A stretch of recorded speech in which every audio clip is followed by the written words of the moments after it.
back to a brand new episode of United Strength. Mike Alexander, your host of the most certified personal trainer, nutrition coach, and heart gainer extraordinaire here.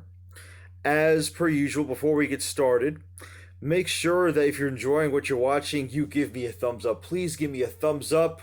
Leave a comment if you like, because algorithms apparently like that stuff. And please, I want my channel to grow. And therefore, if you're new to this channel, please make sure you hit that subscribe button and hit that bell so you know when I'm making more when I release more stuff, because the goal is to release new episodes every single Monday. Do you have tight hips? Have you been working from home since the current pandemic put the world in a state of lockdown nearly a year ago? Do you often find yourself to be inactive during the day? Doesn't matter what it is that you're doing. If you squat, do you feel pain in your hip flexors? And if you answered yes to any or all these questions, then you probably have tight hips. I hate to tell you, but it's the truth. Tight hips, as hinted before, are caused by prolonged periods of inactivity. If not addressed, your major hip flexors, including your tensor fascia lata, no, I'm not talking about a Starbucks drink, I know it sounds like that, and your psoas will become weaker, leading to tightness and ultimately pain.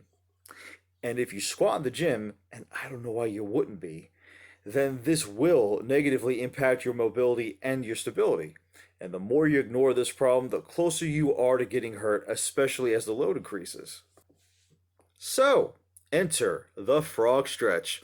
The frog stretch, or Mandukasana if you do practice yoga regularly, is a great hip opener I briefly alluded to in a recent article, and you might be able to find the card for that article in this video, right? Meow.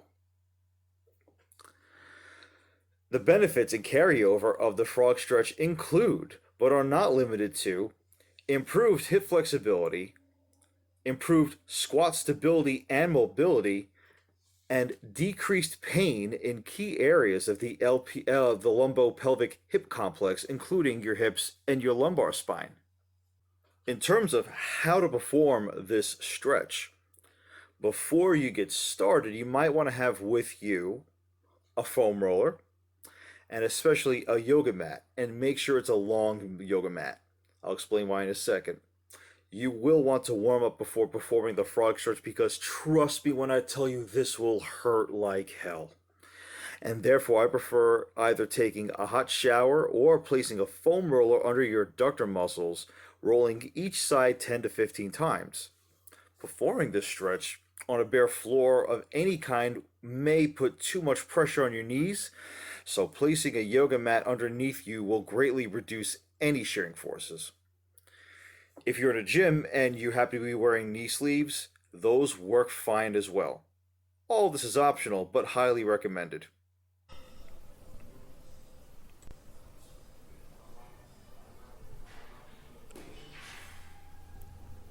In order to set yourself up for the frog stretch, get down to your hands and knees.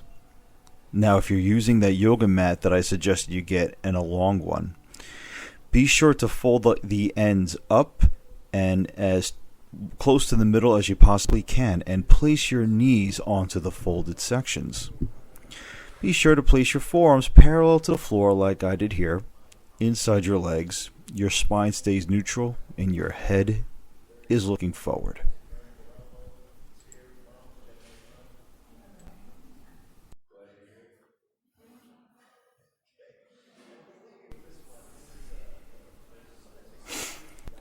And by the way, for anyone who was wondering, yes, I right now am wearing knee sleeves.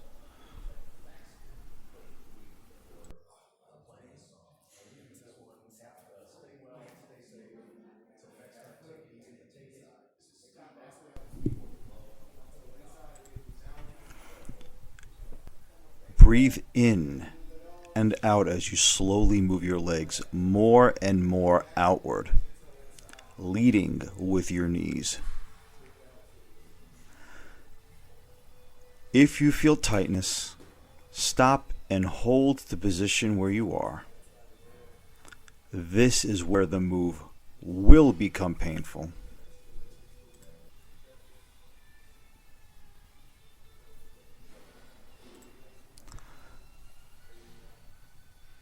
You could hold there in areas of tightness for about 15 seconds before trying to move further. If it's too difficult to do so, you may stop like you see me doing here and take a 30-second rest before trying again. I intentionally lapsed it a bit.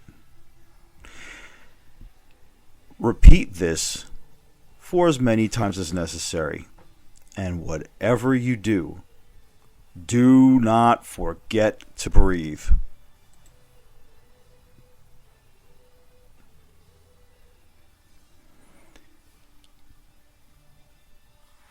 You see right here, I'm setting myself up back to where I was. This is the position I was in. This is the position I was in right before I stopped. And look at that, I could slide a little farther down now. This is going to take some time, especially if you're a beginner.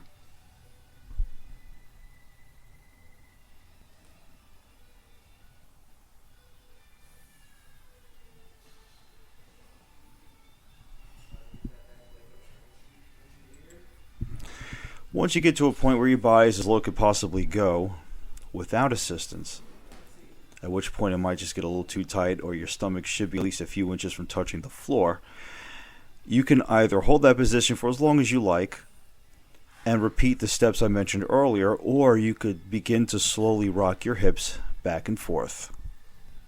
This is what turns a static stretch into more of a dynamic movement. And right there, I'm stopping again because I found a tight spot. I'm going to rest for another 30 seconds. Although, as you can see here, I lapsed it. I'm getting back into that position.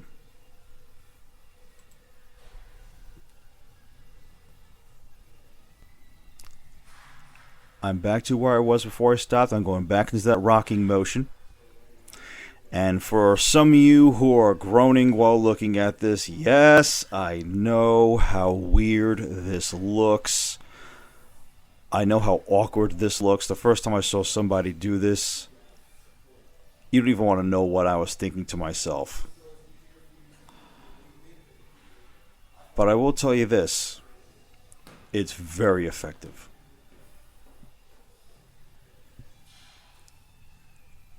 And you can continue to do this until you reach the desired position. And here is one side angle, so you can see exactly where you should be. I'm once again rocking myself back and forth. It looks like I'm nowhere near where I need to be, I know, but don't forget I have long femurs. And here has been a demonstration of the frog stretch. A very effective yet albeit very painful move, but it is so worth it.